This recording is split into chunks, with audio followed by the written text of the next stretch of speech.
Okay, it's early in the morning today and we've got a desk job to do. Today we're going to muck around with power supplies. Now, in a previous life I used to do security systems, and in a small sense I still am. I work for a museum and we've got cameras in it and they need to be powered. At the moment there's a big bank of janky old plug-back power supplies that keep failing. So we're planning on running all that 12 volt stuff off a 12 volt computer supply, and we're going to modify it to run little jacks like this. We're going to take the green wire, bridge it to a black wire, which will make the power supply power up all on its own. Now, normally it could make everybody cringe and cut it off flush. We're going to cut it off so it's still some degree useful. If we come along a GPU or something later on we need to fit power to, we can make an adapter.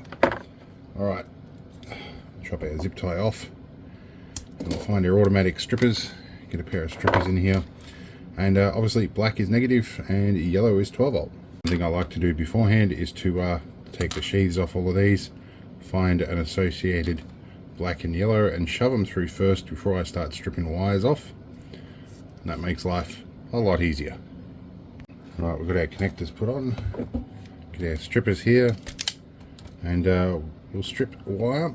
Now we will be using the black just a tiny bit shorter than the yellow because of the position of the contact in the terminal, but with this much slack it really doesn't matter. Alright, let's fire our soldering station up. Normally I'd like to use my good old Weller, but it's got some problems I need to figure out. Alright, while that's warming up, we are going to look at doing our negatives first, because that makes life just a little easier. I give them a good twist, and if I do it right I can poke it through that hole and fold back. I should stay on there, and I'll do that to all four of these. Alright, once that hits about 400 we're going to grab some solder. It is that time of morning. Now a lot of people use expensive hold downs, I use blue tack. Give our tip a clean and find a good angle here. I didn't tin the iron, did I? Alright, this will need a new tip soon. These are Chinese tips, basically tinned copper. They wear out, whereas this has a steel coated copper tip that's lasted about 20 years. Okay, now we've got all the negatives done. We're going to give them a little trim here, just cut the tails off, make things a little neat, and work our way across them all. I did that one. It's this number 3, and where's number 4? Right there we go. Alright, positive's going to be a little tricky. I'll do one of these and then do the rest off camera. It's more like threading a needle, this. There you go. That's better. That's more like what I want to see.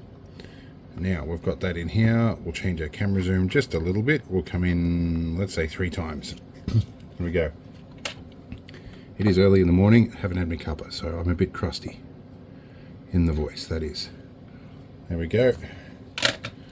And we've got you trimmed like that. We'll take the back of our flush cutters and go right about here.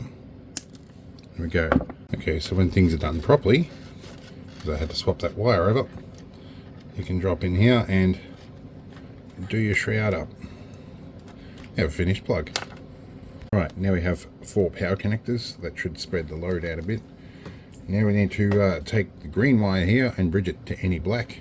Make sure this fires up, something we probably should have done first. I might actually just snip this wire out of here because I've modified the supply anyway, and bridge it out. Yeah, I think I'm just going to snip the wire out and bridge it. Snip these 2, peel them up out of here, and we're going to do the old trick here. Use the back of flush cutters, and we will take these 2 and twist them around and put a dab of solder on them. The iron should still be hot. Put our blob of blue tack down here, run you around, and touch of that on here. We'll find a little bit of heat shrink. Right, I'm running out of medium sized heat shrink here, but this should probably do the job. I just recently discovered that cold shrink is a thing too. It's interesting stuff. I've got to see if I can find some. Alright, that's our joint done. Let's see if it fires up. Alright, let's leave the supply off. We'll plug some power into it. find one of these leads. We'll turn you on, and the fan is spinning. I can see that. Grab our meter here. If we can put this in a way that you can see what's going on. We will grab negative to the outer sheet here, positive to the inner. At 11.8, it'll come up when there's a little bit more load on it, but that's still going to be considerably less volt drop than what we have on the other ones. And these connectors are a little bit off. So yeah, that should be alright once there's some load on there. Alright, so this should make for a good thumbnail, but this is how you get a power supply to use DC jacks. Not too difficult. In any case, hope it was an interesting one. I'll see you in the next one.